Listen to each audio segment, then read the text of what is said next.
Bừng Good morning nghe từng ngọt nè thật lòng mua viên chỉ môi nâng chỉ vứt nhẹ sre trong ca thịt hơi nè từng ngọt nè cái tha bớt cha video mô cứ clean thật đòi lâu nay dương mộtក្នុងទូទឹកកកគឺមានសាច់គោមួយដុំយើងមិនដឹងជាធ្វើអីទេចង់ធ្វើស៊ុបសាច់គោអ្នកនរគ្នាប៉ុន្តែយើងខ្វះបន្លែដើម្បីមកផ្សំគ្រឿងធ្វើស៊ុបសាច់គោយើងមានសាច់គោឥឡូវនេះយើងយកកណ្ដៀវទៅរកបន្លែនៅឯចំការយើងដែលយើងបានដាំ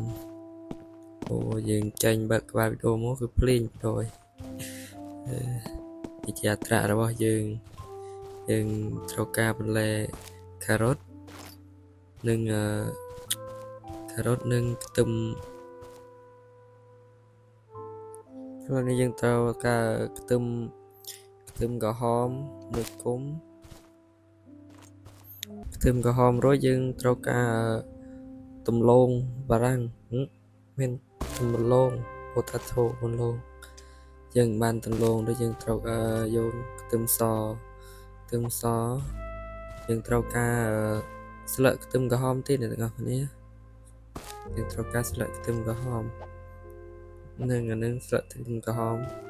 យើងបានស្លឹកខ្ទឹមក្រហមហើយយើងត្រូវការស្លឹកខ្ទឹមសស្លឹកខ្ទឹមសនិងស្លឹកខ្ទឹមក្រហមយើងបានអស់ហើយ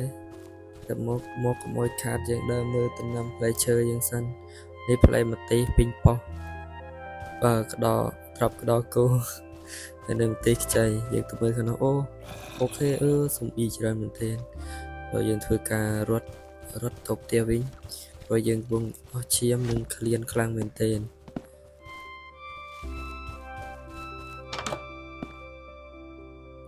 អូខេពេលនេះយើងបានដល់ផ្ទះហើយយើងធ្វើដោយខ្វះគ្រឿងទៅទៀតគឺយើងខ្វះទឹកមួយធុងនិងចានមួយហើយនេះឥឡូវនេះយើងបានយកចានមួយមកយើងអាចធ្វើស៊ុបសាច់គោបានមួយចានហើយអូខេអ្នកនរតោះយើងទុកកណ្ដៀវមកនិង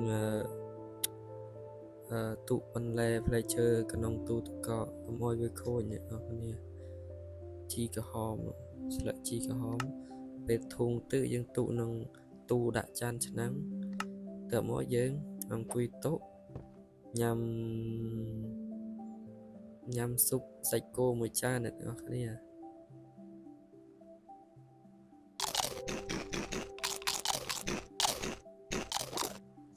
អូខេពេលនេះយើងបានហូបរួចហើយ